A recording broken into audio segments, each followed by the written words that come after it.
नेवासा नगरपंचायत येथे कार्यरत असलेले कर्मचारी ज्यांना अद्याप भविष्य निर्वाह निधीचा लाभ मिळालेला नाही व निवृत्त कर्मचारी जे अजूनही ग्रॅज्युटीपासून वंचित आहेत, तसेच मयत कर्मचाऱ्यांचे नातेवाईक यांना भविष्य निर्वाह निधी कार्यालयाकडून कुठल्याही प्रकारचा मयत विमा मिळालेला नाही, अशा सर्व कर्मचाऱ्यांच्या वतीने नेवासा नगरपंचायत चौकात बेमुदत चक्री उपोषण सुरू करण्यात आले असून या उपोषणाला विविध संघटनेने पाठिंबा देऊन पाठबळ दिले।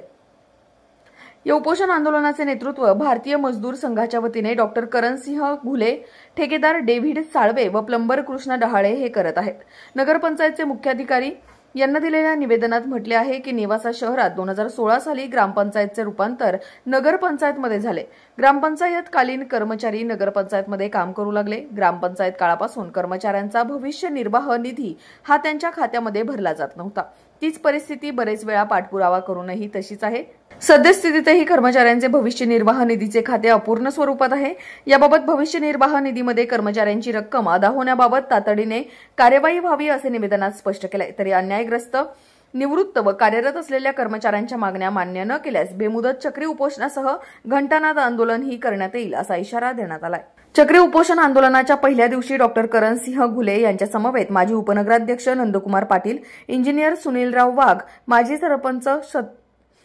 सरपंच सतीश भाऊ गायके, भाजपचे शहराध्यक्ष मनोज अण्णा पारखे, राजेश कडू, बसपाचे जिल्हा युवा नेते विकास चव्हाण, माजी नगरसेवक राजेंद्र मापारी, दिनेश व्यवहारे, भारतीय स्वाभिमानी संघाचे अध्यक्ष गणपत मोरे, राजेंद्र भुजंग, मनसेचे दिगंबर पवार, डॉक्टर महेश कुंढारे, प्रतीक शेजूळ, बाळासाहेब क्षीरसागर, प्रमोद टेकावडे, राजू परबळकर, राजू वडागळे, रशीद पटेल, अशोक शेंडे, लक्ष्मण दाणे, विठ्ठल लोखंडे, प्रेस क्लबचे कार्याध्यक्ष सुधीर चव्हाण, रमेश शिंदे, मकरंद देशपांडे यांनी भेट देऊन पाठिंबा जाहीर केला।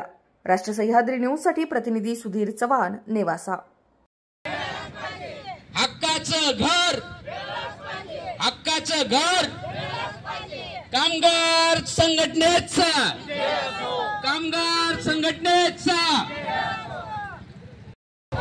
मागण्या आमच्या हक्काच्या, भविष्य निर्वाह निधी, भविष्य निर्वाह निधी, ग्रॅज्युटी, समायोजन झालं पाहिजे।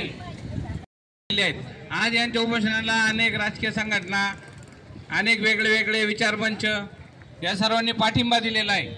भारतीय मजदूर संघ या उपोषणाचं नेतृत्व करत आहे आणि या उपोषणाचा निकाल शेवटपर्यंत लागेपर्यंत हे उपोषण चालूच राहणार आहे। कामगार संघटनेचा, कामगार संघटनेचा